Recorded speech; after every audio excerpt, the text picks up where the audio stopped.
Okay, we're now recording. So let me share my screen.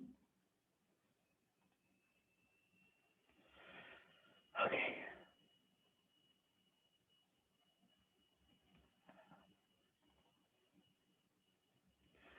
Business law quizzes, quiz 4.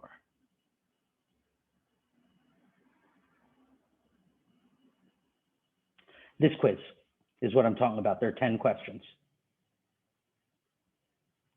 So if you didn't do it, we already did question 1. We did question 2 in class.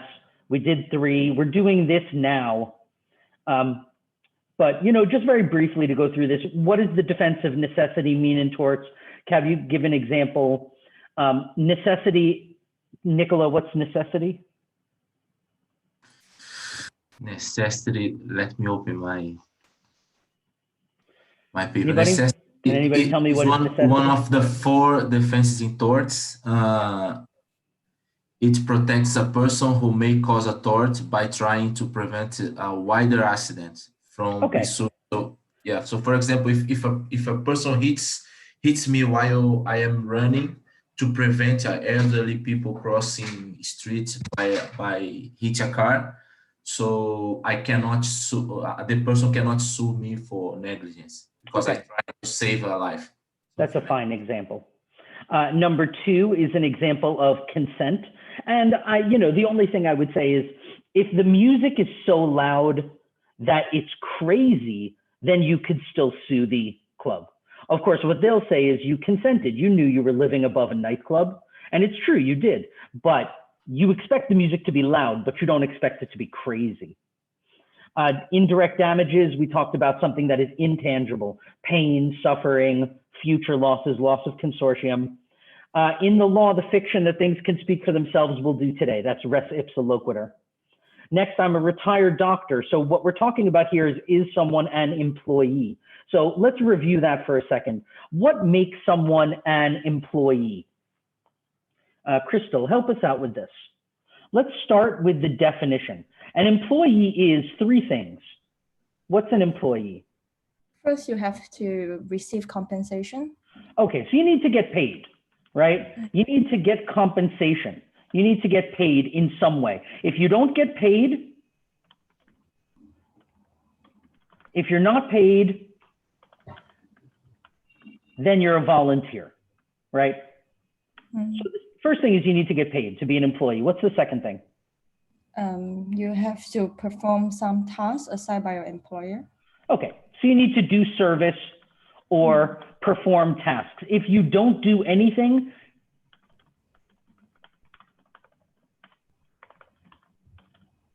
I say that's just a gift.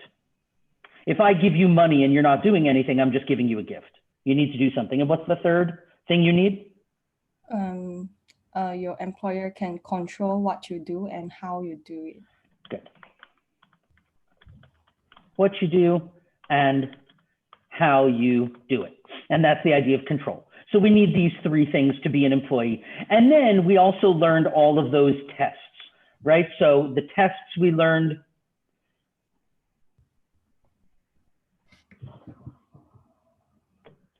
And you need to know all of these. For task D, we learned the control test, the part and parcel test, the ready mixed concrete 3-part test, the Levy-Chung mix test. Those are all the tests we had. So let's look at here. I'm a retired doctor. I started helping out at the Red Cross to provide some assistance. I work there 9 to 5, 4 days a week. I wear a uniform that they provide, use their tools, eat lunch during the assigned time. They tell me where I should go. They tell me what to do. They don't watch me closely. So they're definitely telling me what to do. They're kind of telling me how to do it. I wear a uniform. That's how. I use their tools. I eat lunch during the assigned time. These are all kind of how. So they tell me what to do and how to do it. I definitely do work because I'm a doctor, but do I get paid? It doesn't say anything about getting paid. So because I'm not getting paid, I'm probably a volunteer, right? I started helping out. I'm probably not an employee. But, you could argue the part and parcel test or some of the Levy-Chung mixed test if you want. Okay, was there an intervening act? Question? Yeah. So when you work with them like that, like volunteer, you don't get paid, and in any way that you have accident or something during the work time, will they take care of you? They don't have to. Okay. You do not have a contract with them. Now, there are circumstances, it depends. If they ask you to do something and then you get hurt doing it, you will generally be entitled to compensation because they asked you to do something. So they have now taken responsibility. But if I just go volunteer to help, I'm not being protected. So in our coursework now, this idea, is there an intervening act? Some people were a little confused about this. So an intervening act is something that breaks the chain. So we have Ashley's tortious conduct. Tortious means tort. So what was Ashley's tort, Junpyo? What did Ashley do that hurt Jack?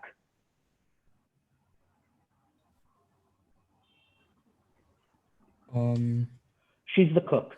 What did the cook do that hurt Jack? She has put like lots of caffeine in his burger. Correct. Okay, so she did that, and then Jack got hurt, right? So she's in this chain. Because she did this, therefore the burger was not safe. Therefore, when Jack got the burger, he ate it and his heart was racing. So she's part of this chain. Is there some sort of intervening act? By which I mean, Junpyo, was someone else besides Ashley careless?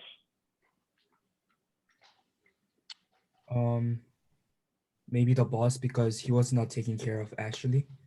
Like she had some symptoms. But that did not come between Ashley puts this caffeine in the burger and Jack eats it. You're just saying that the boss was careless for hiring Ashley. I'm saying in this chain, Ashley puts the caffeine in the burger. After that, was anybody careless between the time she did that and the time Jack ate the burger? Could be her boyfriend. What did he do that was careless? He called. They were arguing on the phone and something. Calling somebody isn't careless. She could have not answered. Okay. I think the boss was careless, but I'm not sure if the boss. I put it in my paper because when he sits down the chair broken. Certainly broke. Okay, wait. We're going to talk about Something that that- today. That's this. That's this question. So wait a minute. We're going to talk about that today. That is not the boss. The boss did not make that chair. I just wanna ask you about the Ashley holding this thing, because in the paper you said like she put a teaspoon of caffeine in the burger. So the teaspoon is the smallest one, right? I would Google that. Okay. Google how much is a teaspoon of caffeine. Okay. And see if Everybody should. Sure. You should know how much caffeine that is. Find out. It will surprise you Okay. how much caffeine is in a teaspoon of pure a caffeine teaspoon. powder. Okay. Okay. It's more than you think. So this is something you really need to think about. Was somebody, a person, careless after she put the caffeine in the burger? After that. The boss maybe the boss was careless, but that was before, if he hired her. I'm talking about after she put the caffeine in the burger. Was anybody careless? Next, in our coursework, will Jack be able to get an injunction? What I want you really to remember about this is, for an injunction, there must be a pattern of behavior. You cannot get an injunction against someone who does something one time. Remember the McDonald's coffee case, where McDonald's had burned many people. Then you can get an injunction. It's hard to get an injunction one time, unless Money can't fix the problem. So in the case of you building a wall in front of my window in my house, that's just one time. You haven't built 100 walls, that's just once, but money won't fix that problem. So you have to discuss here. Obviously, there really is no pattern here, but maybe there's a problem that money can't fix. Now, these three, I asked you to read a case, and everybody looks like they did a good job of that. So I don't really think we need to go into it. But in Ryland v. Fletcher, can somebody tell me what happened in Ryland v. Fletcher? Can anybody tell me? Jody, did you read that case? Yes, I read that, but I forgot, sorry. Anybody tell me? It was about a vegetable market. It was about the Ryland. It's something the guy was digging his property. I don't know the proper words about the thing, but basically he was digging his property, and then flows like a liquid, like a oil. It flows to his neighbor property, and his neighbor like sued him because it caused some damages in his property. So he sued the guy, and the guy said, "Oh, I'm sorry, but it came from the soil. I have no responsibility for it. I'm sorry." And the judge said, "No, you are responsible for everything that's come from your land to your Right, neighbor." so that's the general idea, things that come from your land. Weller v. Foot and Mouth Disease Research it was a virus, right? A virus that escaped from their area and then infected some local business. And Smith v. Leachbrain was talking about, somebody remind me, that was a case for? It was like the cancer, like he got a burnt lip from working, and then as a result, well, not as a result, but he Oh, that was later on- eggshell skull, right? Yeah. Okay, yeah. Okay, good. So if there are no other questions, we'll move on. Okay, so that gave us a little review of what we had done last week, talking about the employee. What is an employee? And we are here. What's an employee? What is course of employment? So we said, what are the two tests? Nicola, what are the two tests to see if you can sue a boss? Two tests. The first one is if you are you have to ask yourself if you are employee or not. And the second one? And the second one is if the problem happening during in course of the employment. Okay, so these are our two questions to sue the boss. And what do we call this? Junpyo, what do we call suing the boss?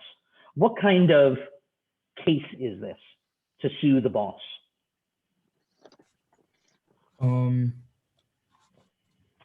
Another way to ask that is, what kind of responsibility does a boss have for an employee?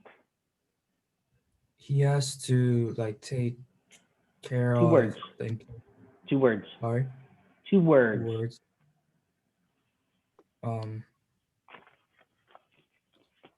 Anybody? What are the 2 words? Legal responsibility. Right here. Vicarious liability. Mm. Vicarious liability is the responsibility that a boss has. It's the same responsibility that parents have. It's the responsibility that anybody has for someone else. So if I say, hey, Junpyo, I know you're going away this weekend. I promise I will be a babysitter and take care of your child. Now I have responsibility for your child, right? I am vicariously liable. Okay, so we talked about these 2 rules of vicarious liability. For an employee, we already reviewed what is the definition of an employee. Now, if you're not an employee because you are not controlled about what you do, then Crystal, what are you? if you're not an employee? Independent contractors.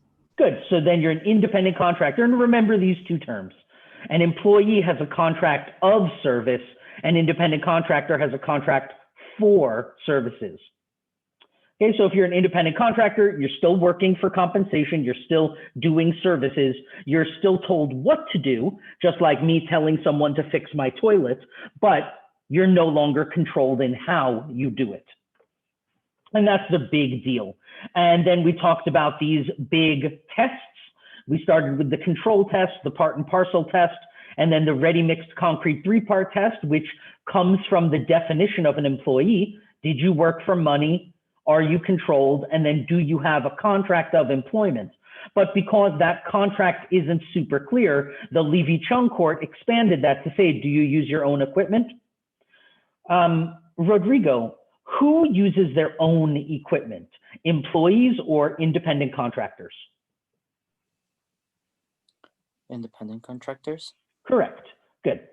And Rodrigo, can employees hire people to help them?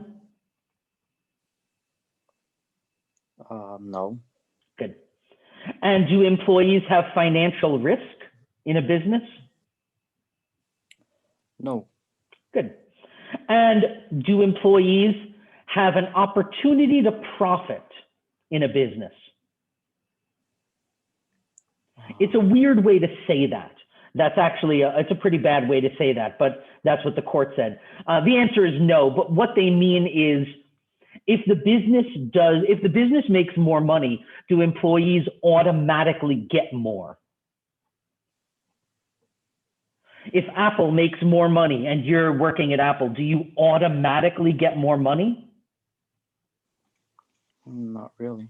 Yeah, you have a salary. You don't automatically get more. If their iPhone does badly or their iPhone does well, you get your salary because you're an employee. Employees just get a salary. Okay, and then we talked about this part of what is the course of employment. And we said really it's 3 things. 1, you're doing what you were told to do. You were authorized to do this. You're authorized to drive a car. You're authorized to protect the apples on the cart. You're authorized to deliver gas, whatever you're authorized to do.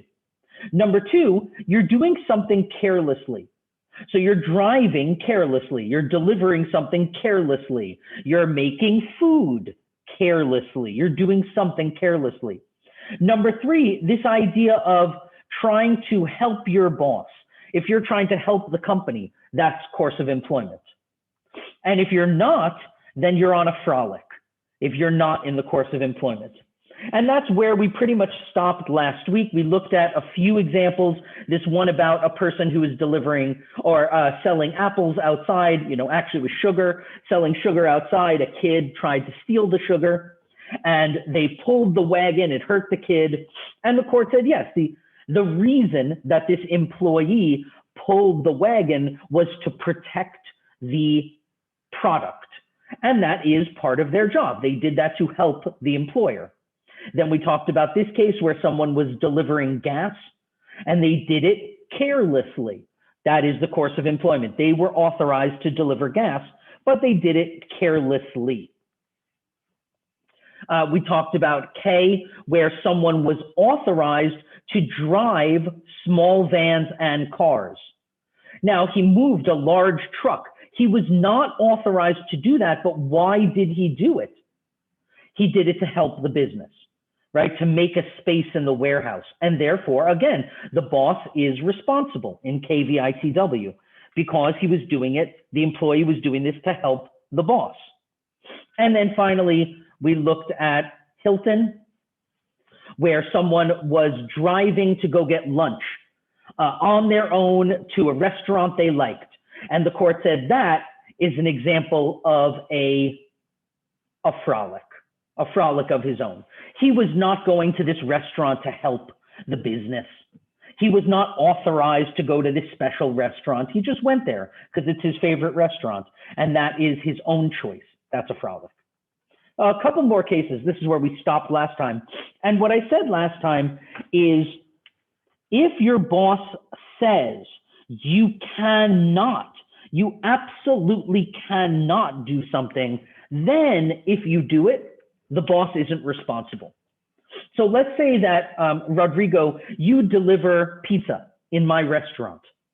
And I say, Rodrigo, you cannot speed.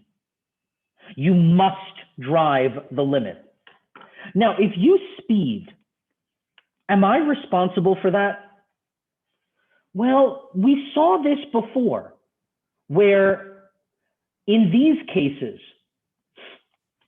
here someone is delivering gas and they lit a cigarette. Now, no one told them specifically, you can't do that. They were just very, very careless. And if I don't tell you, you should know you can't speed. You should know that. But if you speed anyway, I might be responsible. But if I specifically tell you, you can't. So here, a bus conductor, that's the person who takes tickets, was told, you can't drive the bus, no matter what, you can't.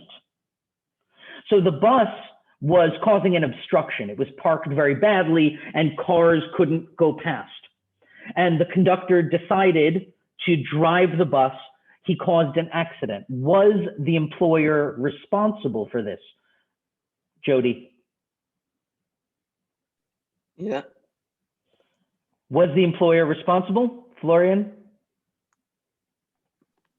No, he wasn't responsible. Why not?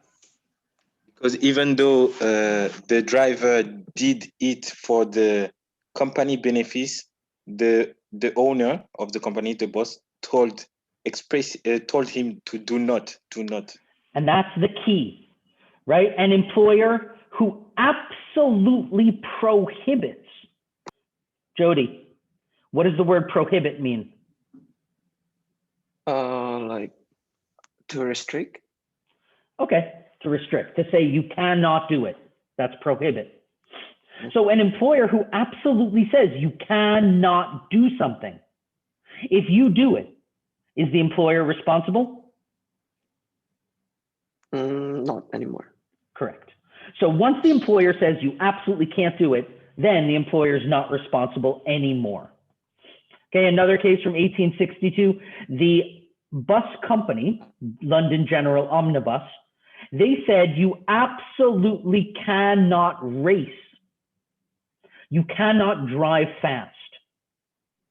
And these buses, the driver, he was driving it very fast and it injured someone's horse. And they said, yeah, the defendants are liable. So he had express authorization to drive.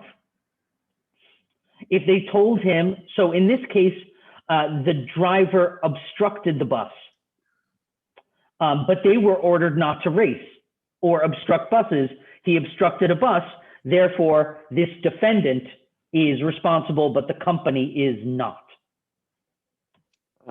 Mr. David, I have a question. Yeah. Like, for example, before you said about the speed limit from the company, that like an employer said, don't speed at this limit, for example, like maybe 60 kilometers. But from the government rules, and they say, the government said you cannot speed more than 60 kilometers. But before, the employer didn't tell it to the employee. How about that? Is that the employer still liable to the employee? But Yes. the government already said that. But the employer didn't absolutely prohibit. So the employer is still liable. Yes. Okay. Why? Because you are authorized to drive, right? Yes. So you're authorized to do this act. You're authorized to drive. Now, of course, you're authorized to drive properly. The government says don't go more than 60. So you're authorized to drive, but only properly. However, you are doing the act carelessly. Yes. You're still in the course of employment. The only time you're not is if the employer says, I expressly forbid, prohibit you from doing. Right? An employer who prohibits the manner will remain liable. One more thing we need to know before we get to the last part is joint and several liability. And this you're going to see a lot more when we get to contracts, but you do need to understand it. So joint and several liability happens when more than one person is found guilty. So it could be a case of contributory negligence, but more than one person is guilty. And the classic example of this is in the case where you rent an apartment. So let's say that I rent an apartment. Who's going to rent my apartment?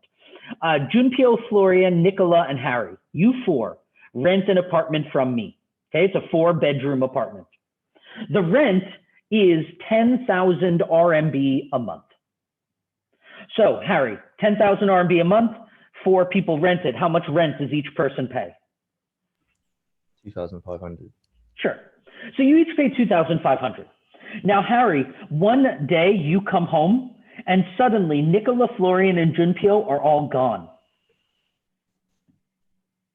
They're all gone, and you find a note, and it says, we decided to live together, we're leaving, and all their stuff is gone.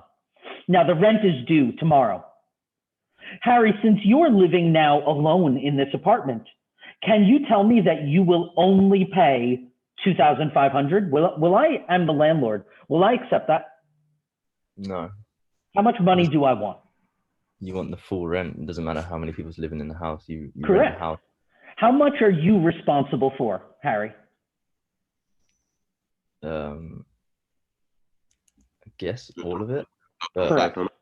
Correct. And if it's Nicola was the only one living there, how much is he responsible for? All of it.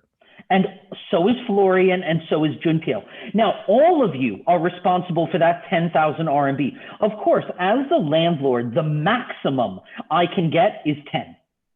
It's not like I get 10 from Harry and 10 from Nicola and 10 from Florian. No, of course, I'm going to get 10.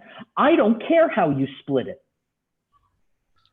Can Harry sue his roommate for that? Absolutely.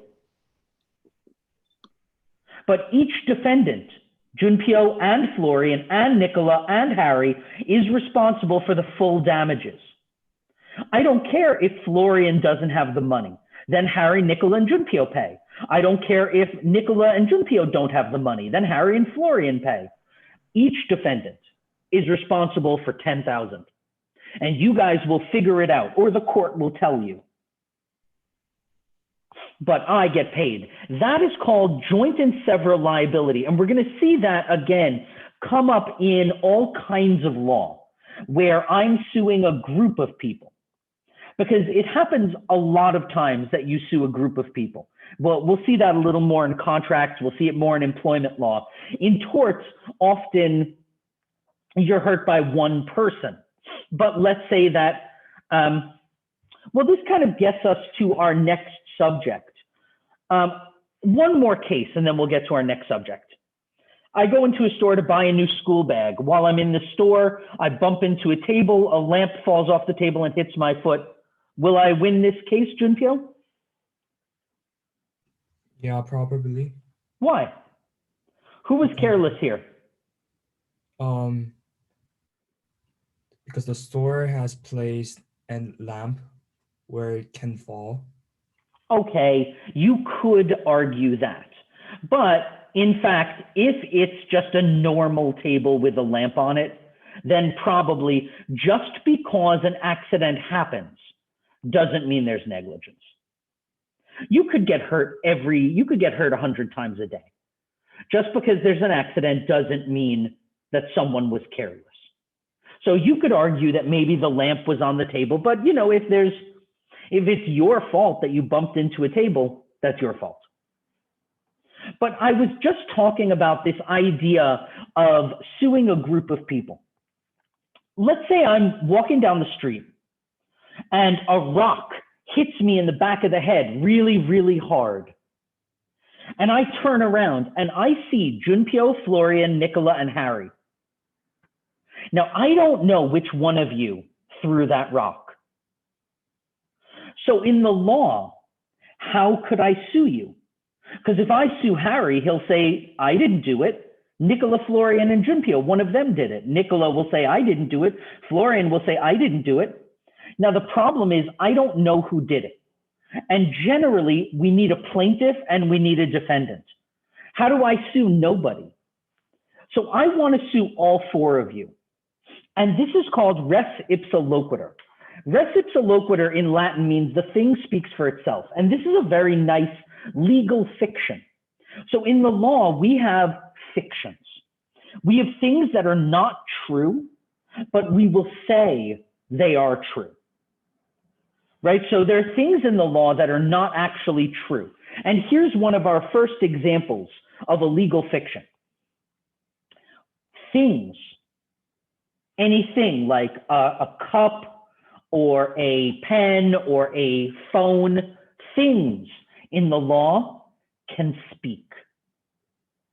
Okay, things can talk, but there's a very nice rule about things. Things, like my phone, they can talk, but they can't lie. Things are honest. People lie. Things don't. They don't know how, but things can talk. So I'm walking down the street and I get hit with a rock and I turn around and there is Harry and Junpyo and Nicola and, who did I say? Florian. The rock can talk. What would the rock say? Remember, things can't lie and they only want to help us. Things want to help people in the law. So what would the rock say? The rock would say, David, Harry threw me. That's it. So now Harry is responsible. But what if I don't know who's responsible? Then, because the rock can't see, it can't see who threw it, but it would say, David, one of those four guys threw me. So I can sue all four of you. And I don't have to prove which one of you did it because we will listen to the rock. This is commonly used in something called a scalpel left behind case. Sometimes someone goes to a doctor and gets surgery. So let's say I go to Dr. Jody, and Dr. Jody, he cuts me open, he does the surgery, he closes me up, and then next week my stomach, my chest hurts. I go back to the hospital, I get an x-ray. Inside my body is a knife. And I say, Dr. Jody, you left your knife inside my body. And what's Jody say? He says, prove it. Can I prove it? No, I was asleep. Right? I was asleep when it happened. How can I prove it? Well, the knife can talk. What would the knife say? Dr. Jody put me in you. That's it. Dr. Jody's responsible. So we use this in the case where duty of care and breach can be inferred. They can be assumed. If someone left a knife in my body, I don't need to prove that they had a duty of care and that they broke it. Of course they did. All I need to prove is damage. So this is when there's like a group of people who hurt you, and it's not possible to determine which individual did it, but the group definitely did it. Let me give an example. Let's say you're walking down the street in Shanghai, and there's a small building, maybe 3-floor, 4-floor building. And as you're walking on the sidewalk, someone poured hot tea out the window, or someone threw a cigarette out the window, and it falls down and it burns your head. Can you sue the whole building? Yes, using res ipsa loquitur. Because if you could talk to that cigarette that's flying through the air, it would say, someone threw me. That's what the cigarette would say. Someone threw me. And because the cigarette can talk and says that, we don't need to prove that someone threw it. We don't need to prove who. We just know that the group of people in this building are jointly and severally liable. What does that mean? We just did that. But what does that mean, Nicola, that they're jointly and severally liable?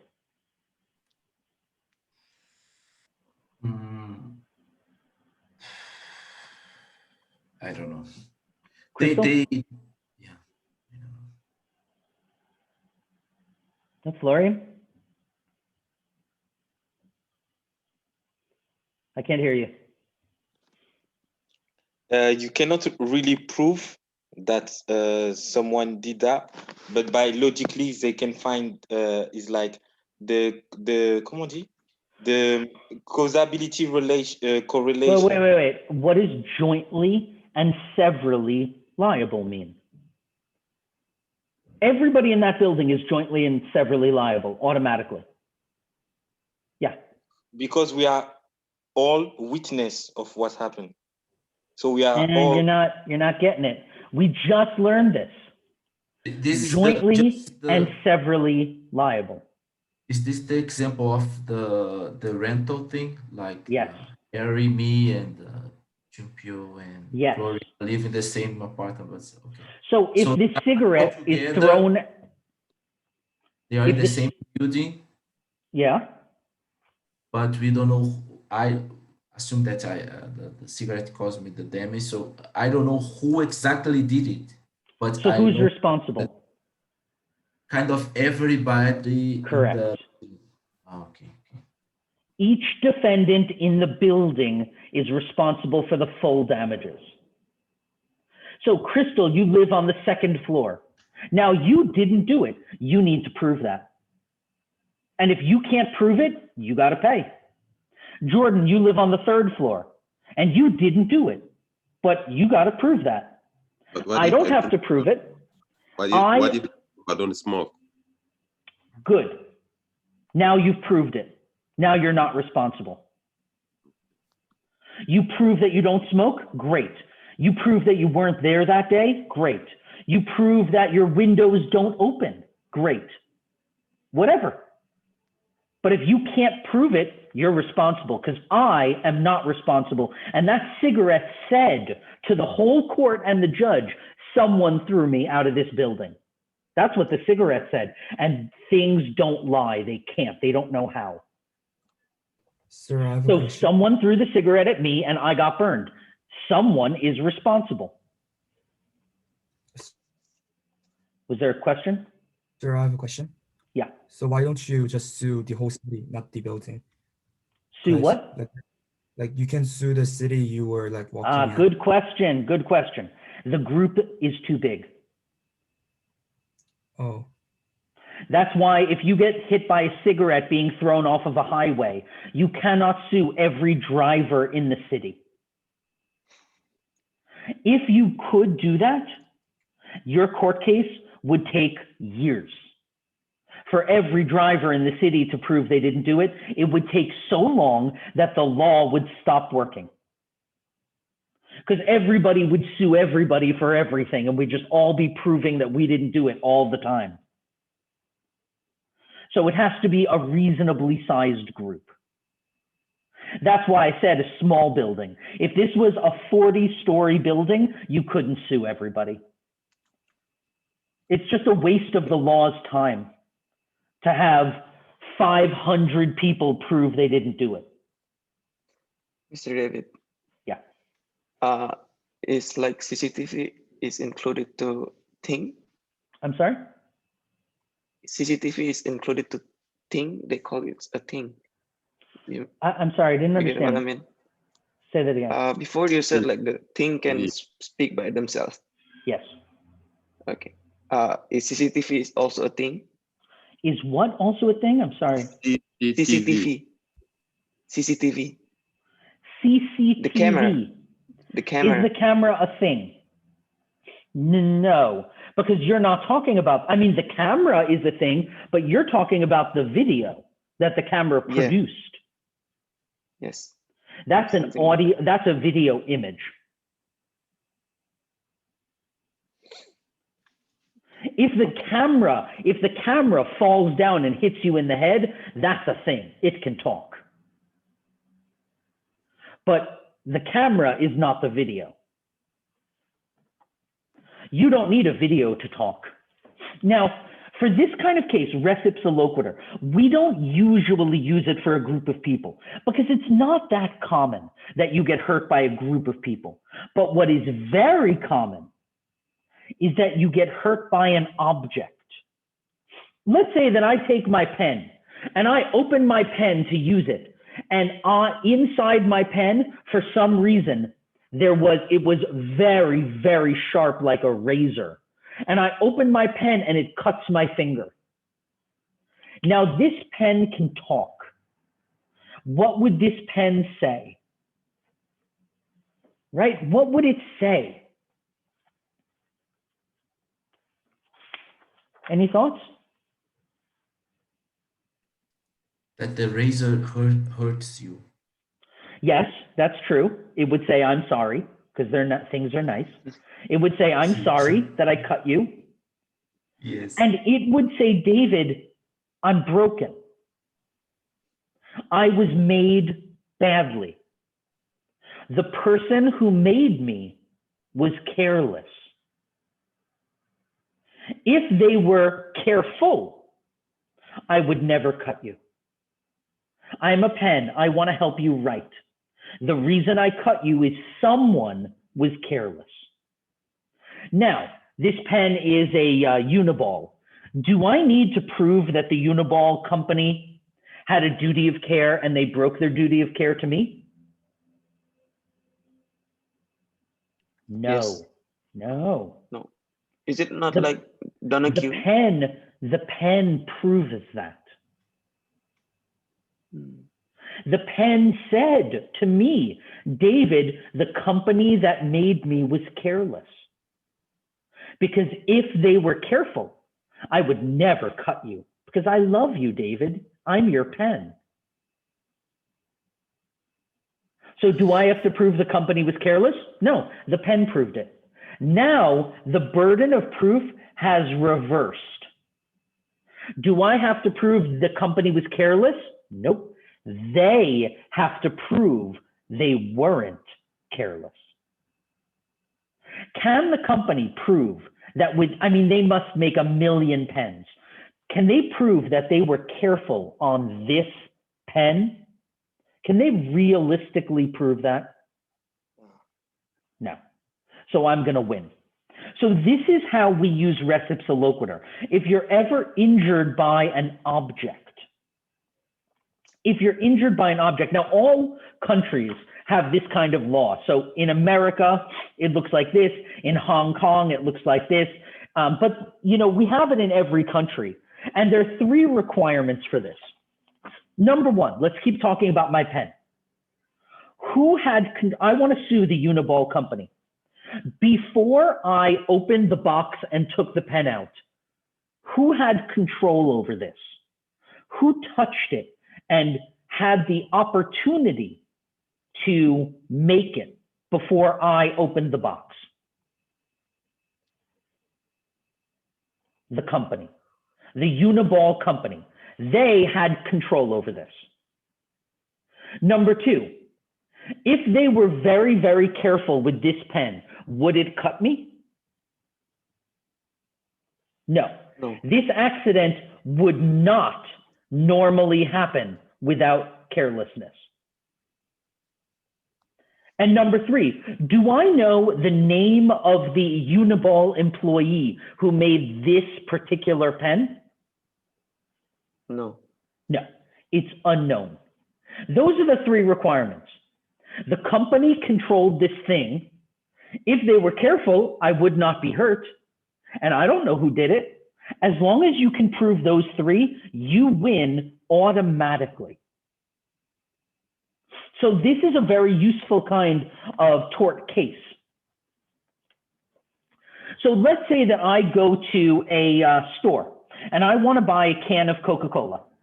So I go buy a can of Coke and I go to open the can and the whole top of the can comes off and cuts my hand.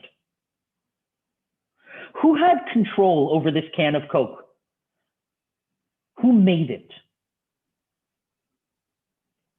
Nicola, who made it?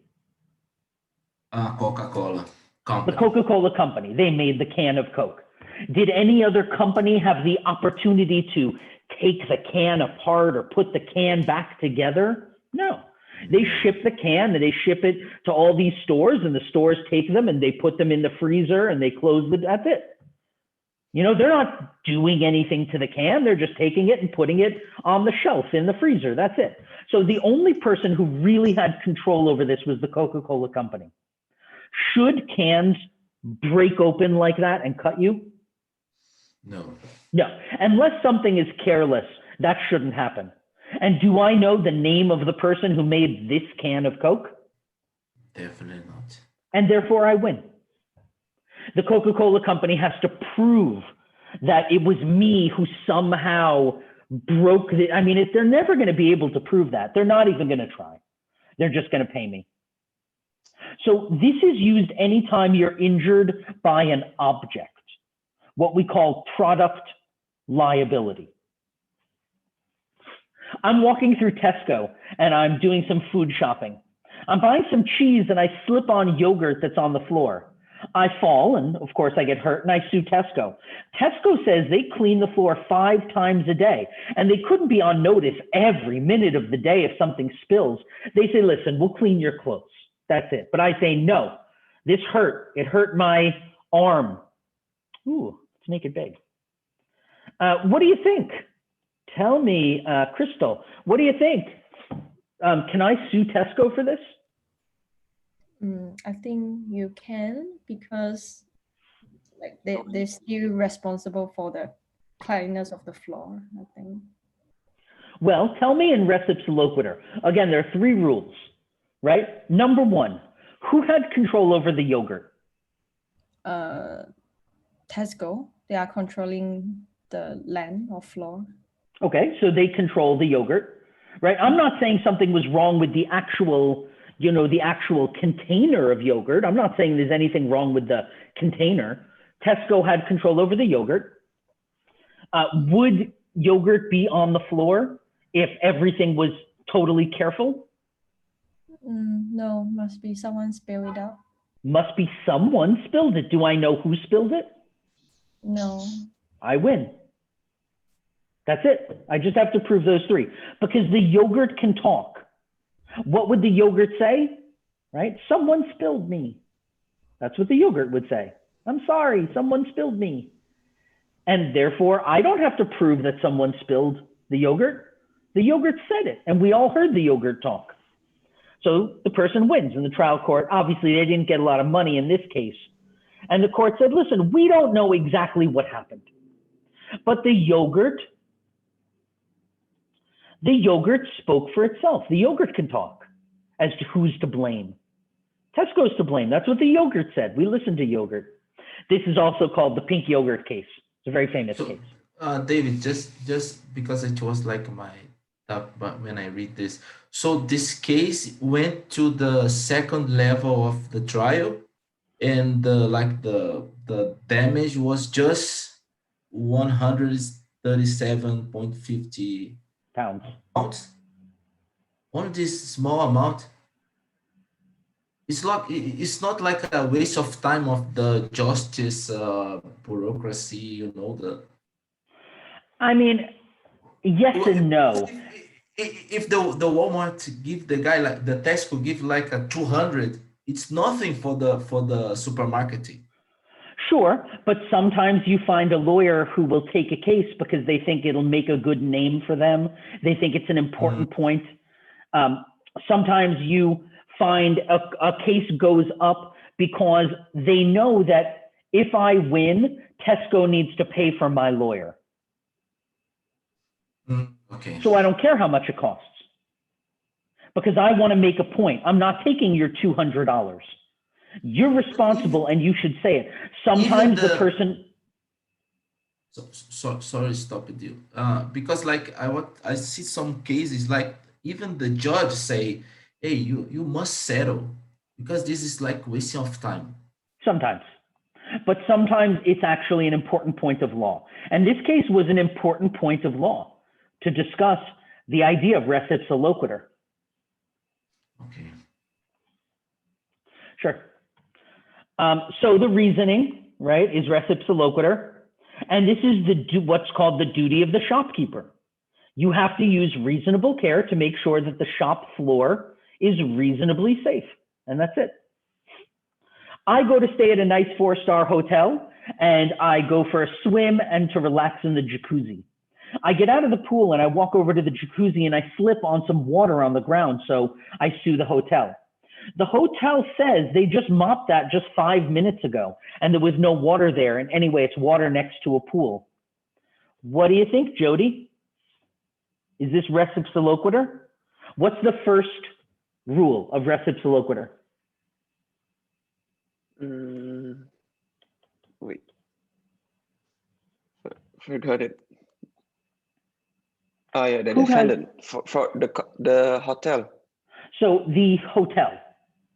Yes. Can we say that the hotel has exclusive control over the water in the hot tub? Yes. Sure. They're the ones who put the water into the hot tub. They decide the level of the water, or they decide the chemicals in the water. I don't control the water, they do. But what about number 2? There was some water on the ground outside a pool. Would you say that does not happen unless someone is careless? Or would you say even if you're careful, there's going to be water next to a pool? That's normal. It's normal. And therefore, in this case, the court said, listen, we're sorry, held for the defendant, the hotel. Because the argument that the accident would not have happened if the defendants had not been negligent fails. There's no reasonable system that could deal with water next to a pool. It's not possible. Of course, there's water next to a pool. Sometimes you slip and fall, and that just happened. A man goes out and buys an American car. He drives it, and when he's down the street, all the wheels fall off. Crystal, will he win res ipsa loquitur?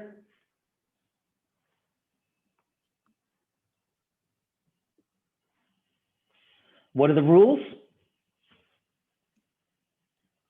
Who had control over the car? I can't hear you. I'm sorry, the manufacturer? Correct. And should wheels fall off of a car? No. No. And do we know exactly the name of the person who made this car or who put the wheels on this car? No. No. This is the case I was actually talking about with a bottle of Coke, where it was a woman who, she was a waitress, she picked up a bottle of Coke and it broke in her hand. And they said, yeah, I mean, product liability or defective products, right? We can assume that someone was careless. We don't know who was careless, but someone must have been, or else the wheels wouldn't fall off, the Coke bottle wouldn't break, the pen wouldn't cut you, of course. Last one. A man goes to watch a basketball game. He's sitting in the seats high up. Think about our coursework. A man goes to a basketball game. He's sitting in the seats. Suddenly the seats break and the man falls down to the ground. Is the basketball stadium negligent, Jordan? No. Why? Not this. Because who has control over those seats? the company that made the chair. Okay. And so the basketball stadium, they put the seats into their stadium. Yeah, but they didn't know that there is something wrong with the chair. Maybe.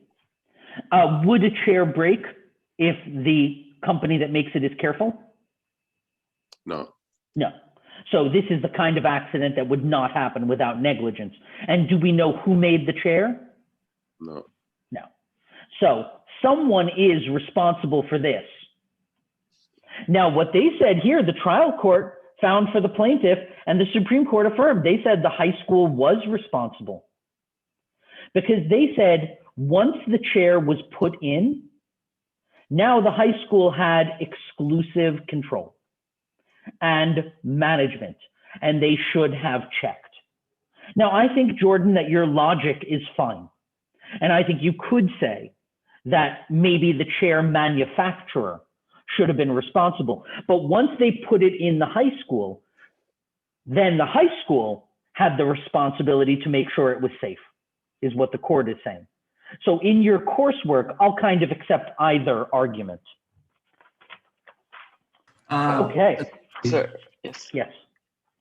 Go, Georgie. Go, Go, Georgie. Nicola. For like Jordan case, I would say like it's about age. Is it like maybe for example the chair is the first day in the school, or whether compared to like this chair already 30 years in the school, but the school didn't take it. That means the I school think is that's a very liable. good point.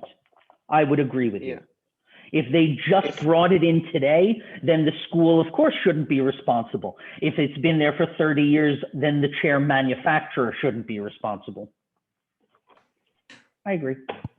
My question is like, can the high school sue the manufacturer? Like, okay, it's my fault. I handle it badly, but I will sue the company that make it because I trust them and they were Yes. negligent. Yes, the school can definitely sue the manufacturer. And just like Jody said, it might depend on how long it was there for. Okay. Good. Okay, we are done with contracts, which is torts, which is great news, and we can move on to contracts. And we're making good time. Okay, good. So what are we going to talk about in this? So contracts has two parts, and contract is a big subject, just like torts, where in law school, we spend a lot of time, over a year just learning about contracts. And I'm going to get this into, 3 weeks. So we're going to move pretty fast. What we're going to do in this first part is understand some of the background. What is a contract? There are different kinds of contracts, like a unilateral and a bilateral contract, a void and avoidable contract. And then we're going to start in what is a valid contract. By valid, I mean enforceable or a good contract, a contract that you can write, and if you go to court, you will win. That's what we want in this part. We want to know, how do you write a contract? And a contract has 5 parts: offer, acceptance, consideration, intention, and certainty of terms. In this first part, we'll get to the first 3, offer and first 2, offer and acceptance. And each one has little rules inside of it. So let's start. Crystal, will you make me a promise? Yeah. Make me a promise. I give you $500. Okay, great. Yeah. That's the nicest promise I think a student's ever made me. Nicola, make Jody a promise. Make it a promise you can keep. So I know what kind of promise I would say, but let me do a good promise. Can I make promise to you like every day I come to class? Yes, that would be a good promise. Good. George, I Florian. promise you, if you pass this course, I will give you 5,000. Yeah, that's also good. Oh, no, I cannot do this promise. I cannot do this promise. I will give you Shouldn't. 5,000. That's Yeah, I will give 5,000 what? Pesos? Exactly. That's why my point. 5,000 RMB won. Yeah, 5,000 yen. RMB. Francs CFA. You Yes, guys are making some RMB. big promises over here. You got some money to throw Promise. around. Harry, make me a promise. Tell me something, not something you'll give me. Promise me something that's going to happen. I promise I will eat dinner today. Ah, okay. Rodrigo, promise me something that's going to happen. I promise that we'll be back next semester in live classes. Okay. You never know. You never know. You never know. I promise that the sun will come up tomorrow. Yes. And maybe not, there's always a chance, but I promise I will brush my teeth tonight. You know, promises don't need to be that I'll give you something. A promise could be a promise that something will happen. So we get to this question, what is a promise? What does that mean? We need to know this because a contract is a kind of promise. Now, if I say, Jody, I promise I will give you my bicycle. When we get back to campus, I promise I'll give you my bicycle. Now, Jody, let's say that, you know, next semester we're back in campus and I change my mind. Do I have to give you my bicycle? Can I change my Yes. mind? I think before you already talked to me that you want to give me the bicycle. And if I change my mind, can you sue me? If without my I don't know about you change your mind, it cannot. You can't sue me, right? Yeah. I mean, I But promise, I mean, if your friend says, hey, Jody, tonight I promise I'll buy you dinner.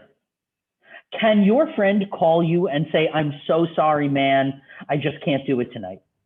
Can you sue your friend? no. To the legal one, no. No, legally you can't. What happens if someone breaks their promise again and again and again? That's a liar. Okay, they're a liar and you don't trust them. That's what happens when people break a promise, is they lose trust. So what is a promise?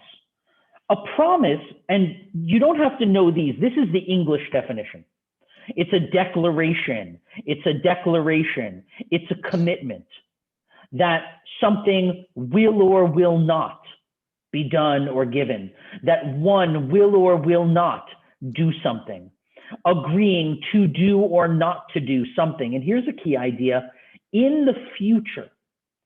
Promises always happen in the future. Can I say, Junpyo, I promise I will eat dinner yesterday? No, you can't. I can't, because either I did or I didn't.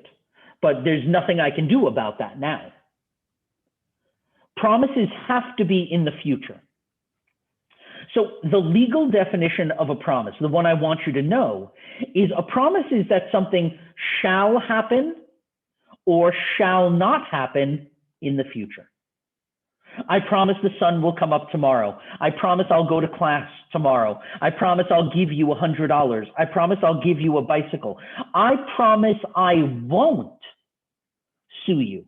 I promise I won't push you. I promise I won't call you any bad names. I promise I won't tell anybody your secret. It could be a promise that I won't do something. We saw this in our very first class. I promise I won't smoke, and I won't drink, and I won't curse until I'm 18, if you remember that case, Hamer versus Sidway. A promise that something will happen or a promise that something won't happen in the future is a promise. But you can't sue someone if you break a promise. All that happens is you lose someone's trust. Now, things are different. If I make a promise to you and you make a promise to me. So I make a promise to Jody. Jody, I promise to give you my bicycle next semester.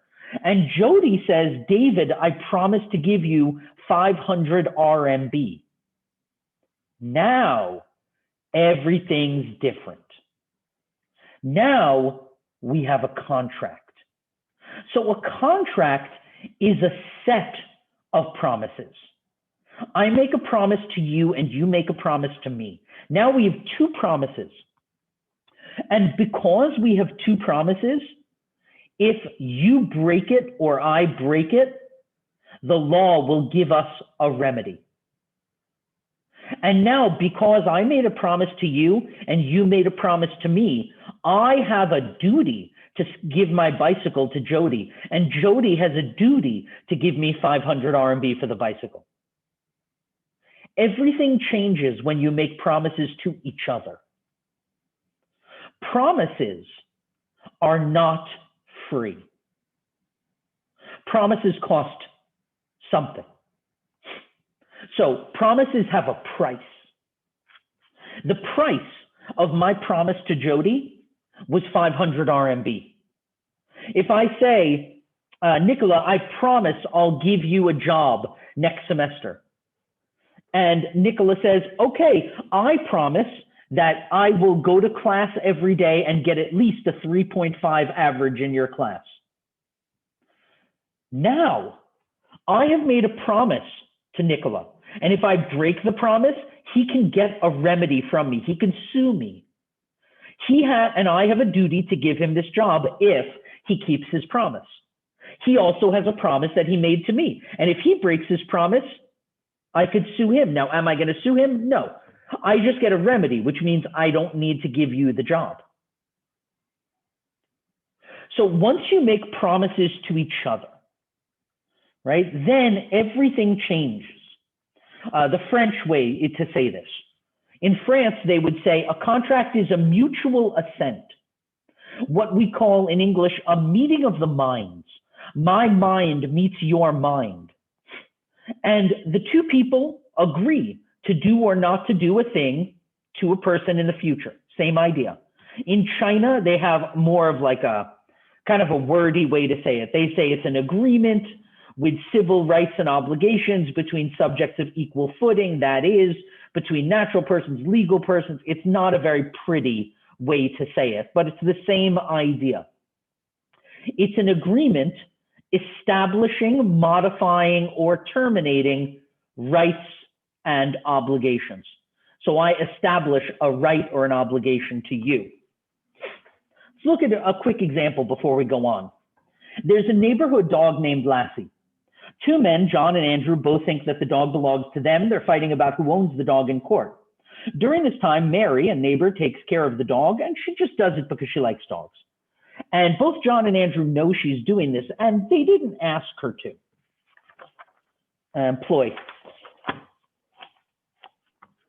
Ploy, you Yes. understand the story? Hello? Do you understand the story? Yes. Okay. So Mary's taking care of the dog. Why is Mary taking care of this dog? Because, like, how to say? Because two guys is already fighting for a dog because they don't know who owns the dog. And Well, you don't need to read it to me. I so can read it. during the time, as it said, yeah. This is easy. Jody, why is Mary taking care of the dog? Mm, Oh my God, this is an easy loves- question. loves Somebody dogs. tell me. She loves because dogs. Mary is She likes dogs. She likes dogs. Yeah, she's so simple. She likes dogs. That's it, okay? Ploy, Yes, why is Mary taking care of the dog? she likes dogs.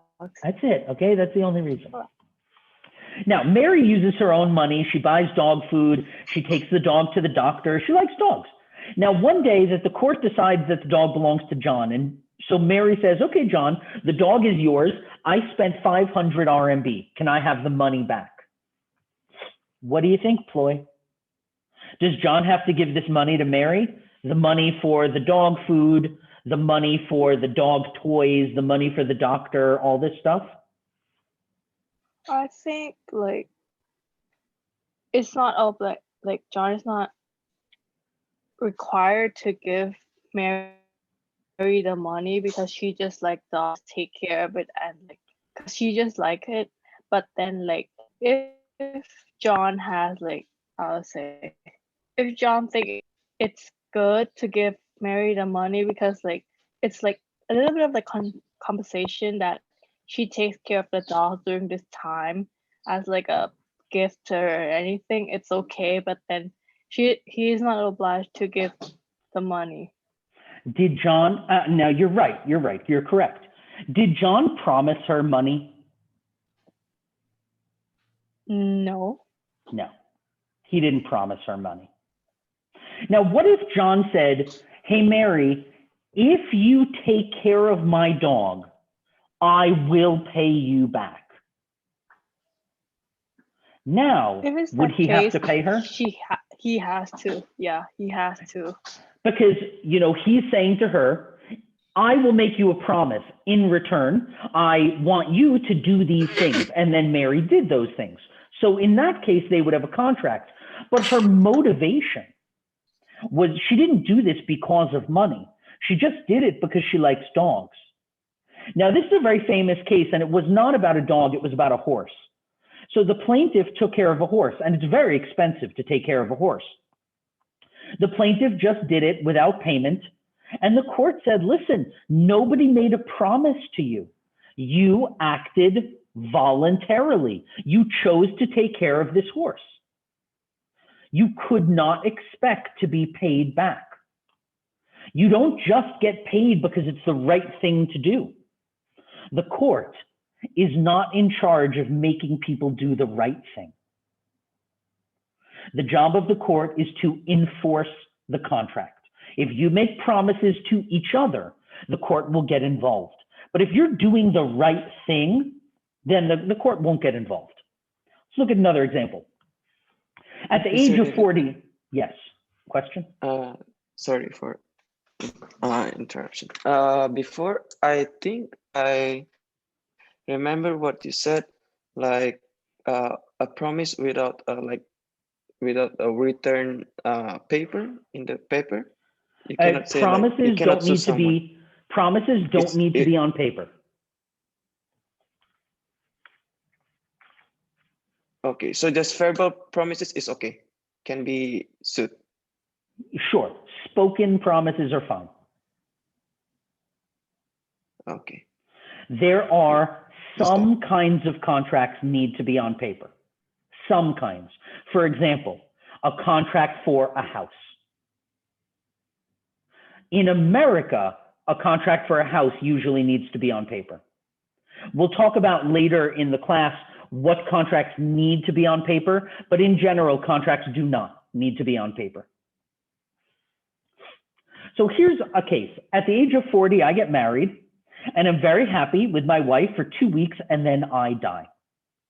My brother-in-law promises to give my wife some land and a house, but after 2 years, my brother-in-law throws her out. My widowed wife sues my brother-in-law, and she says they had a contract. Did they have a contract, Harry? My brother-in-law promised to give my wife some land and a house, so she lives in the house, and then he throws her out. Is there a contract here? Yeah. He promised to give her a house. And What did she promise to give him? Oh yeah, there's no.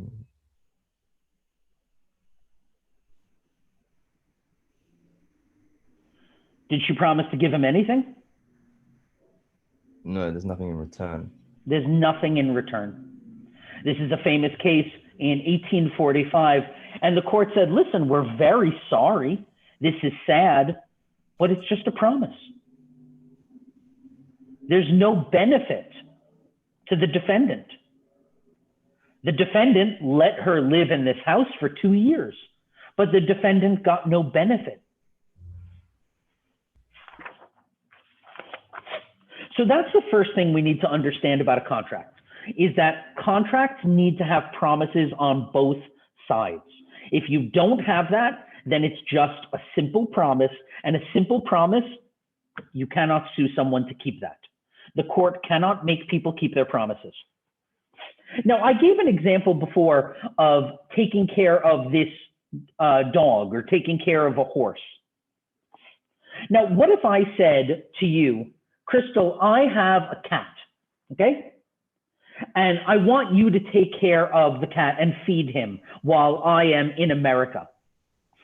And you say, okay. Do we have a contract at this second?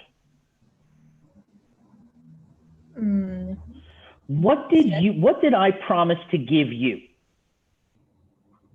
Not yet. I haven't promised to give you anything yet, right? I said, I want you to take care of the cat, and maybe you said, okay. At this moment, we don't have a promise. We don't have a contract yet. You promised to do something. Now, if you just go and take care of my cat, then maybe I would owe you money, but probably not, because you just decided to do it. You would have to say, well, David, okay, but are you going to pay for the food? Or are you going to pay for the cleaning? Or are you going to pay something? And then if I say, oh, yeah, of course, I'll pay for the food. Now we have a contract. Now, there are two kinds of contracts. If I say, let's say Crystal, same idea. Now, I say, hey, Crystal, I call you up and I say, Crystal, I'm at the airport. And we're very good friends. So let's say you have the keys to my apartment. And so I say, hey, Crystal, I'm at the airport right now, and I totally forgot. Nobody's at my apartment to take care of my cat. If you can come over, I promise I'll give you 1,000 RMB per week, 1,000 a week to take care of my cat. Just go over every day and just pet him and give him food and everything. The food's already there. And you say, okay, no problem. I hang up. Do I owe you money right now? Yeah, because you offer something. Did you do anything yet? Well, not yet. What if you never go to my apartment? You hang up the phone, you say, ha ha ha. Hey, Nicola, I got 1,000 RMB from David. Let's get some pizza. Who cares about the cat? I hate that cat. And you never go to my apartment. You have to fulfill your promise. Then you can get the money in exchange. So I don't owe you any money yet. At what time would I start to owe you money? When I take care of the... Okay. When you go into my apartment and start to take care of the cat. At that moment, the contract has become crystallized. It has become solid, concretized, right? It has become heavy and solid and real. It's not real until you did it. Now, let me change the example. Nicola, you have a business that sells men's clothing. Okay, you know people in Italy, and you have this men's clothing business, or you know people in Spain, you know people all around the world. I'm in America, and I call you up, right? We know each other, and I say, hey, Nicola, I know you have these great contacts. I've seen those shirts you get from Italy. I'd like to buy 1,000 men's shirts. How much are they? And you say they're $10 each. I say, great, wonderful, good price. So 10,000 shirts, $10 each. So I'm going to send you the contract right now on email. Okay, I hang up, I send you the contract, and it says, you know, $10, 1,000 shirts, that's $10,000. You know, I'll pay you the money, whatever, Alipay, and you deliver them to this address in New York, fine. You print out the contract, you sign it. Now, you haven't given me the shirts yet, right? But do you and I have a contract right now? Or is it like the example with Crystal, where we don't really have a contract yet? Yeah, I understand your point, but the thing is, I didn't start the. Maybe I put my factor. I don't know, my efforts to making the shirts. But I didn't deliver yet. But I starting to Did you make a commitment to me? Yes. And I made a commitment to you. Yes. It is a contract. It's a contract. Now, what's the difference between these two situations? We call this bilateral versus unilateral. So in a bilateral contract, that's the example of me and Nicola. And here's what I want you to know, these two words, two promises. I made a promise to Nicola, Nicola made a promise to me. That's it. But in the case of Crystal, did I want Crystal's promise, or did I want Crystal to really do it? And I know this is a little bit confusing because, of course, I want Nicola to do it too. I don't just want Nicola's promise. But in this case, a business contract, I have not given Nicola the money yet.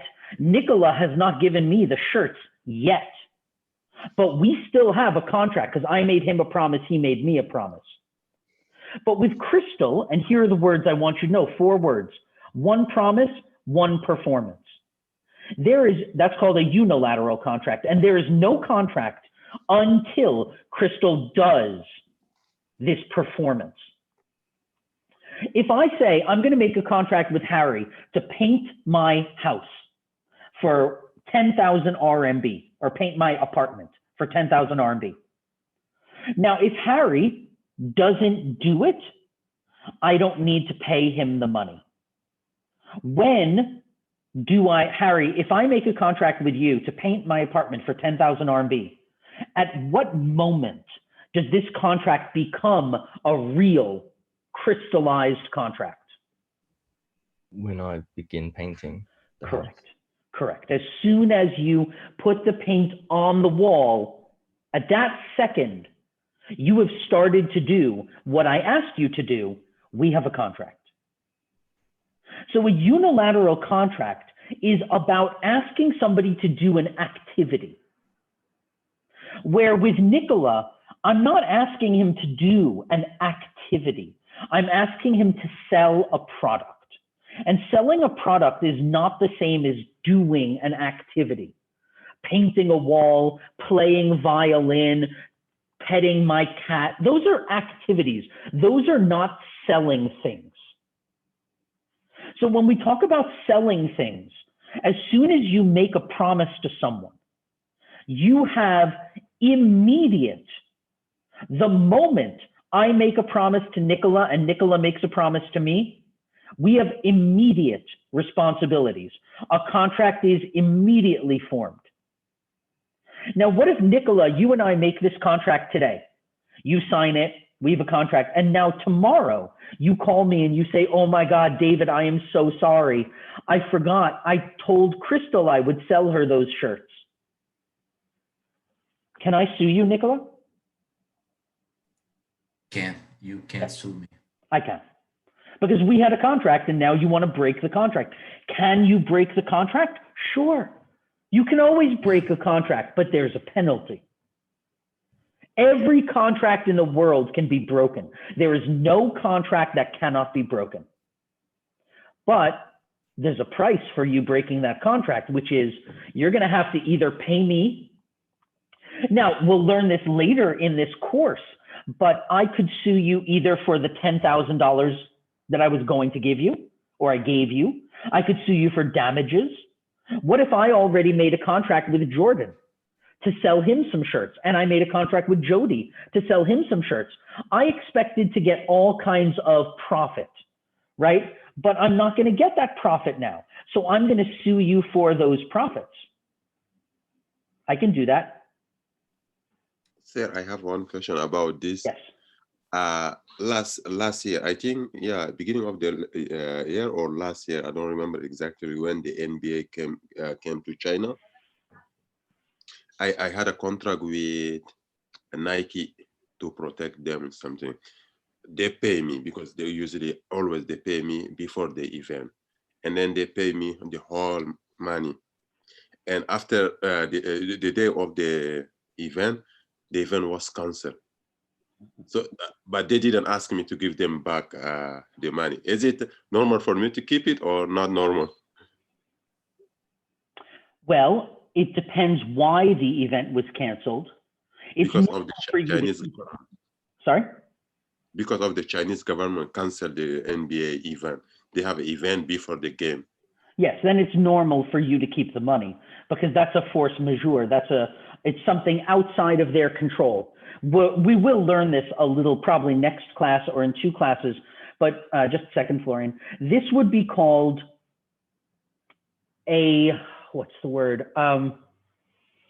Impracticable contract. So this contract can no longer exist.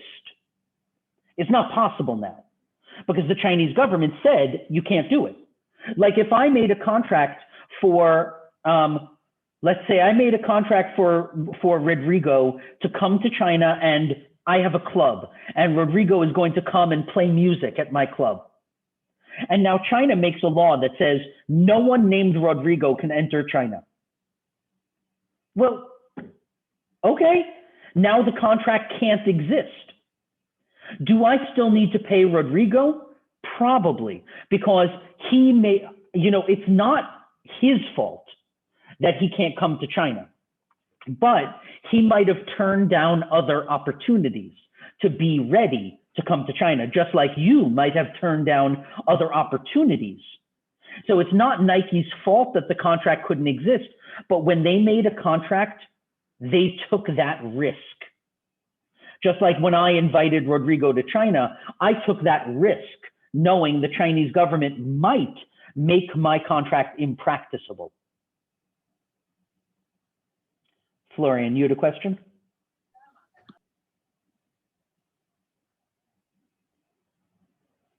You're muted. Yeah, you said every contract is not unbreakable. If you want to cancel or modify something in the contract, can you write it as not exclusive clauses, but it's like a condition? What would your condition be? Like if I want to change the contract, I can? Something like that. But I need a certain delay. For example, for the Jordan example, is like, okay, so let's say that I we can represent use Nike. the contract. If you canceled or you inform me to cancel the Nike event 2 days before the event or 12 days, it's up to you. Sure, no problem.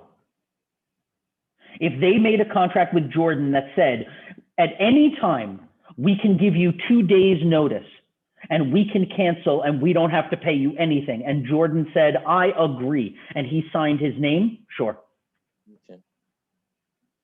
The only thing they could not do is they could not make an unreasonable clause.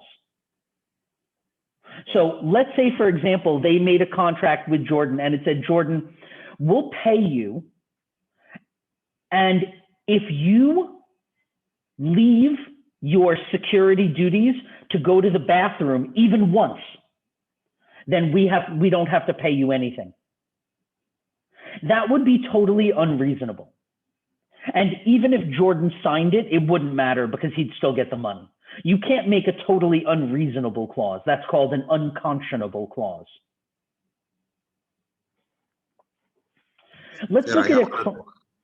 Another question? Yeah. Yeah, actually right now, I had a contract for my house for 1 year and I stay 2 years right now. I didn't A rental contract, correct? rental, yeah, and I stayed 2 years. I didn't renew my contract. And recently I adopt a puppy and I have to register to the police. But when I get there, I don't have the paper. They didn't written in the paper that I have puppy. Should I renew my contract or I still keep the dog? I don't want to put this on a recorded video. I would keep the dog. So the rule in landlord-tenant cases is when a contract ends, but you continue living in a place, the contract does not automatically start again. What happens, so if you have a 1-year contract and you stay into month 13 or 14, you don't have another year. The contract automatically becomes month to month, which means you currently do not have a 1-year contract. You currently have a 1-month contract. And you can be given 1 month notice by your landlord, and then you have to get out. On the other side, you could give your landlord 1 month notice and you could leave. So unless you and your landlord agree that you will extend the contract at the same terms as before, if you say that, now you have 1 year again, because those were your terms before. Generally, I would say if the contract before said you cannot have a dog and you have a dog, technically you have broken the contract. If the contract said nothing, then there's no need to say anything. Yeah, we didn't write anything about a pet or something. Then there's no need to say anything. If the landlord, so the landlord is, and we'll learn this today actually, but the landlord is the master of the contract because the landlord wrote it. And as the master of the contract, he could have written anything he wanted. He could have written, you have to clean the kitchen every Tuesday. He could have written, you cannot wear shoes inside. He could have written, you must have a dog. He could have written anything. as long as it's reasonable, right? He could not have written, you must not have a girlfriend. He couldn't write that because that's unreasonable. That infringes on your personal right. He could not say, you cannot pray. You know, that's your personal rights. But in terms of any contract about the apartment, he could have written anything. He chose not to. The obligation is on his side to say what he wants and what he does not want. The obligation is not on your side. Okay.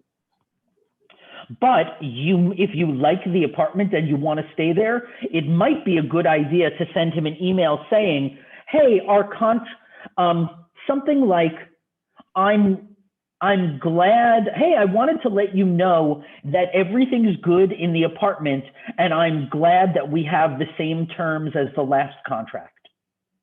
There's a little tricky email for you. Now, if he writes back and says like, thanks, now you have a 1-year contract. As long as you say to him, we have a contract at the same terms, and he says he does not deny that, now you have a 1-year contract at the same terms as last year's, which is not a bad idea because right now he could raise the rent. Okay. I have a small medicine company and I've spent the last few years developing a new medicine. So if you take my medicine 3 times a day for 2 weeks, I think you won't get a cold. If someone still gets a cold after taking my medicine, my website promises to pay 10,000 RMB. And I already put 50,000 RMB in the bank to demonstrate that I sincerely believe my medicine works. Ploy, you take my medicine. Okay, this medicine is like it's like an incense. You know what incense is? Yeah. It's like a stick, you light it on fire and there's smoke. And so if you breathe in this smoke 3 times a day, you won't get a cold.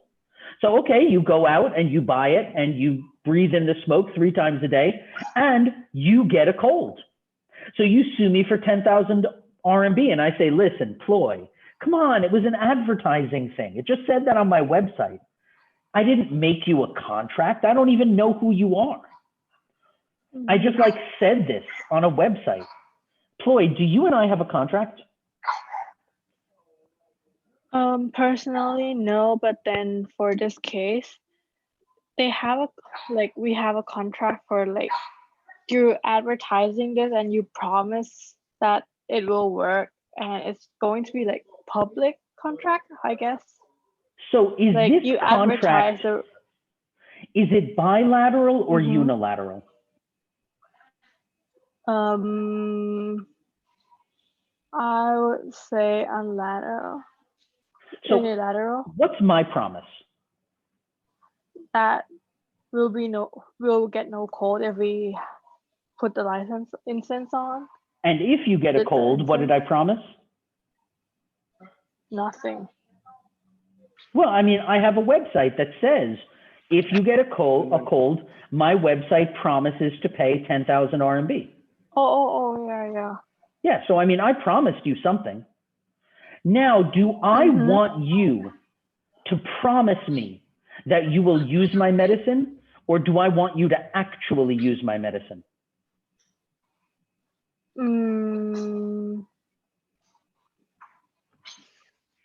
Maybe you want me to use your medicine. I want you to use it. I don't want you to promise. I want you to do it.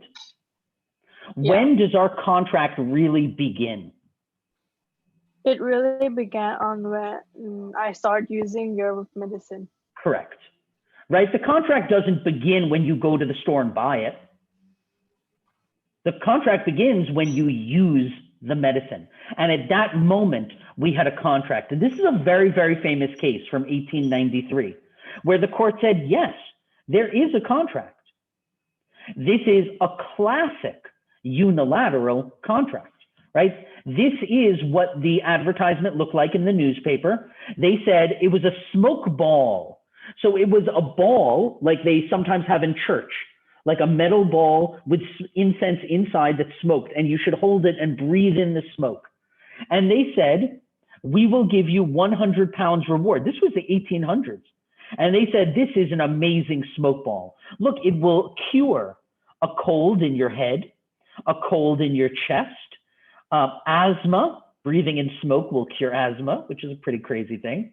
It'll cure your loss of voice, your sore throat, throat draftness, snoring, that's good, sore eyes, looking at smoke, headaches, whooping cough, all kinds of things. It'll cure it if you breathe in this smoke. And they said, we put 1,000 deposited in the bank. So this person, Mr. Carlil took the medicine, still got sick. And they said, yeah, that the Carbolic Smoke Ball Company made an offer to the whole world. Did Mr. Carlil have to call them or send them a letter and say, dear Smoke Ball Company, I have started to take your medicine? Jody, did Mr. Carlil have to notify them? Did he have to tell them, I'm taking your medicine? No. No. No notification is necessary. If I make an offer to the whole world, hey, whoever does this first, I'll pay you. Well, whoever does it first, I will pay them. That's it. So this is a classic case of a unilateral offer. I have a consulting company. My job is to introduce companies who might want to work together in the future, and then I help them handle the merger process. Now, this is a real example of something that happens in China all the time. So let's say, Rodrigo, where are you from? Bolivia. Great. So let's say you know a company in Bolivia and they want to do some business in China. So you live in China and you find a company in China and you introduce these companies together. Now, what you're really going to do is you're going to help the Chinese company translate things into, what language do they speak? Spanish? Spanish. Yeah. Okay. So you're going to help them translate things to Spanish. You'll help them deal with any cultural problems that they have. You're planning on working with them for at least 6 months. And you have a heavy price. Your price is 200,000 RMB. Okay, because it's 6 months of work. Because your real job is not just introducing the companies. You have to spend months, sometimes every day, teaching a Chinese company how to work with a Bolivian company. Now, it turns out these companies, they get along very well. And they handle all their business in private and they don't include you. And they only pay you 10,000 RMB. They agreed to pay you 200,000, but they only pay you 10 because they say, Rodrigo, we decided we don't really need your services. Do they need to pay you? So you sue them. You say, no. We had a unilateral contract, which they accepted by deciding to work together. But really, all you did was introduce them, and they say they should not have to pay the full price. Do they have to pay the full price? Is this a unilateral contract?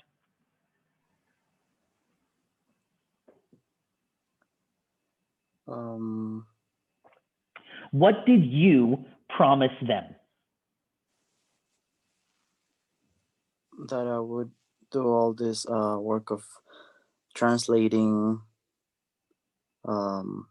Is it mostly like I promised to just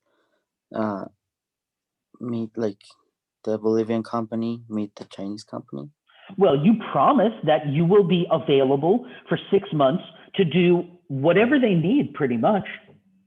If they need you to deal with culture stuff or translation stuff or whatever. I mean, most companies that you help need a lot of help. It's just a coincidence that these two don't. But you promised that you would help them for 6 months.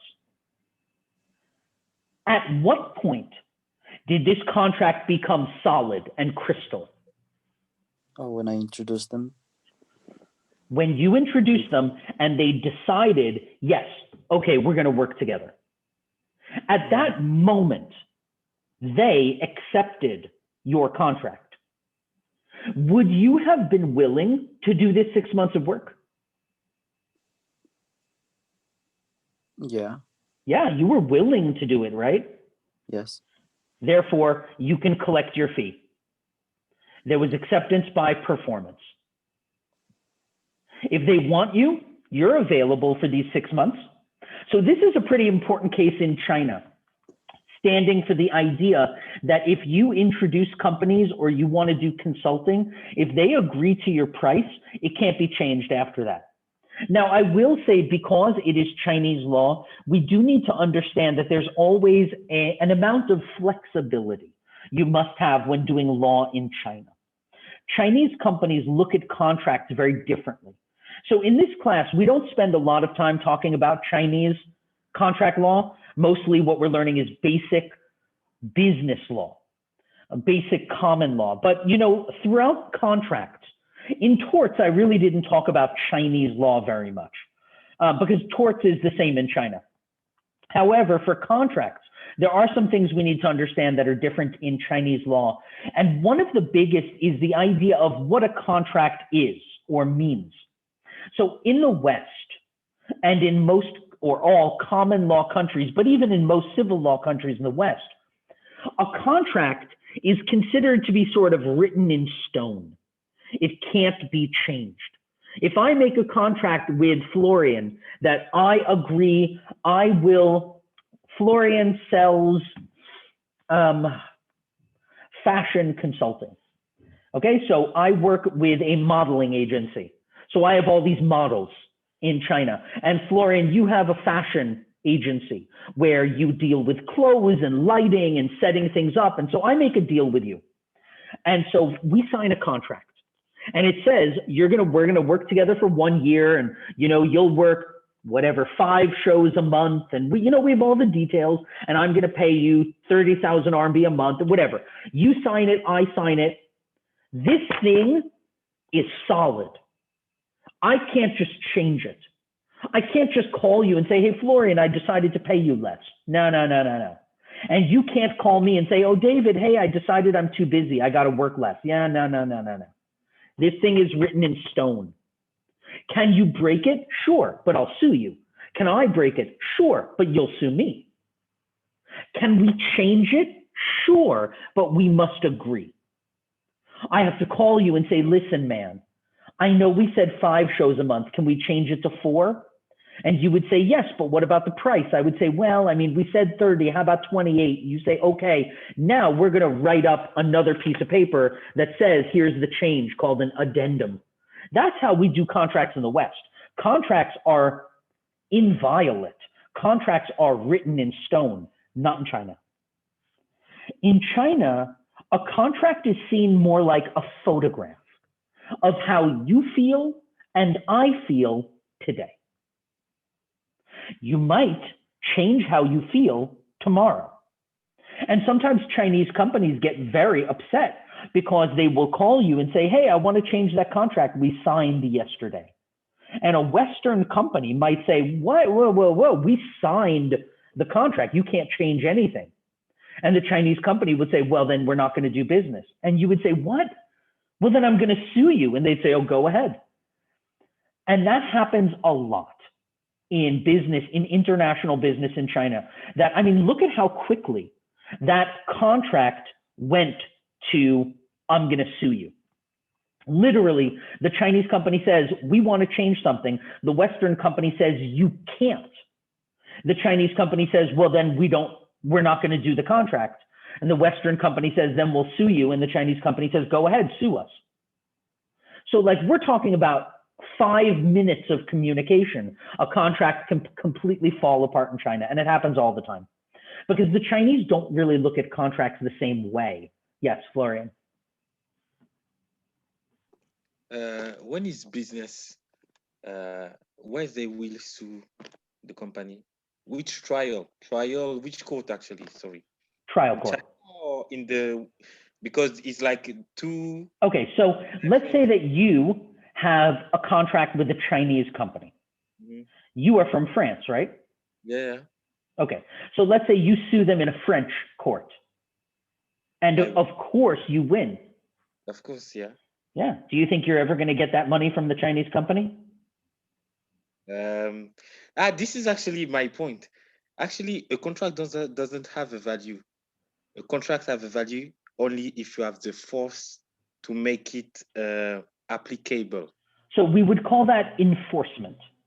guys kind of. right? Enforcement is a whole other question in law. Sure, you'll win the case in France. You're not going to get any money. What do you think? France is going to put a bunch of police people on a plane and fly them to China? What are they going to That's what I do? said. They have no authority. Yeah, yeah. So you're going to have to sue them in China. Are you going to win the case in China? Maybe. Maybe you will, but you're going to have to go get a Chinese lawyer. Mm. You're going to, and that's why a lot of times the Chinese company would say, you want to sue me? Go ahead. Because the law, listen, the first law school in China was opened in 1986. Law is extremely new in China. Not the idea of law. The idea of law is as old as humans, the idea of rules. But in all of Chinese history, there was, first of all, no such thing as civil law. Crystal, what is civil law? Oh, Crystal, you gone? Junpyo, Sorry. Oh, you back? What's civil law? Not criminal. Correct. Negligence. It's not criminal law, then what is civil law?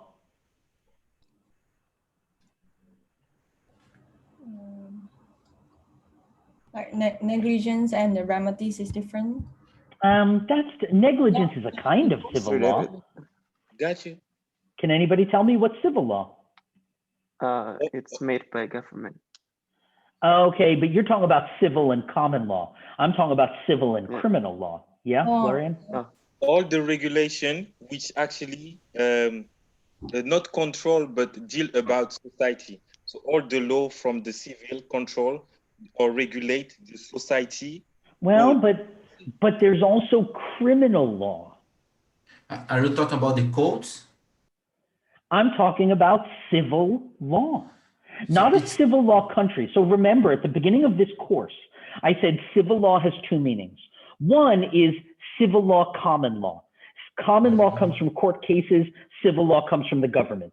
Another is civil law, criminal law. Criminal law is about controlling your behavior. And if you do something wrong, the government takes your freedom. It's about controlling behavior, it's about the government, and it's about freedom. That's criminal. Civil law is about money. It's everything that has to do with not controlling your freedom. So it's about money, it's about marriages, it's about divorces, it's about children, childcare, it's about landlords and tenants, it's about renting apartments and contracts and torts, and anything that you don't go to prison or jail for is like civil law. China didn't have it, none of it, ever. They had criminal law only until the Qing dynasty, which was around the 1700s. In the 1700s, they made something called the Qing Code. And that's when they began to have some rules about contracts. They had it a little bit in the Ming Code, which was earlier, which was like, 600 AD. They began to have it, but it was almost all criminal. In the 1700s, they began to have some civil law, but really all civil disputes. If you had a problem with your landlord, if you had a problem with your neighbor, if you had a problem with a contract, what would happen is you would go to the village elder. What's an elder? Harry, what's a village elder? I'm not really sure, to be honest. Anybody know? It's an old person. The chief of the village. Correct. African sort of the chief, the wise old man in the village. Yeah. Whoever's oldest, right? This is Confucian ideas. And whoever's the old wise man, they make a decision and that's it. That was law in China until in 1949, they created the PRC. Then there was no law. It was illegal to be a lawyer. It was illegal to be a judge. All law schools were closed. All universities were closed. That was 1966. 49 to 56, things were getting better. They started to have law. Then everything got shut down. Then in 1976, Mao Zedong dies. They start again. And in around 1986, law schools are open. So this whole idea of law is a very new thing. A lot of companies in China, they don't think you can really sue them. And they just don't believe it. You can, they're wrong, but you can sue them and you will win. But they just don't really see it as realistic because the small person doesn't know how to use the law. It's a very new thing. Next case. What time are we at? Oh, we're already at 10. You guys want to take a 10-minute break? Yes. Sure, let's take a break.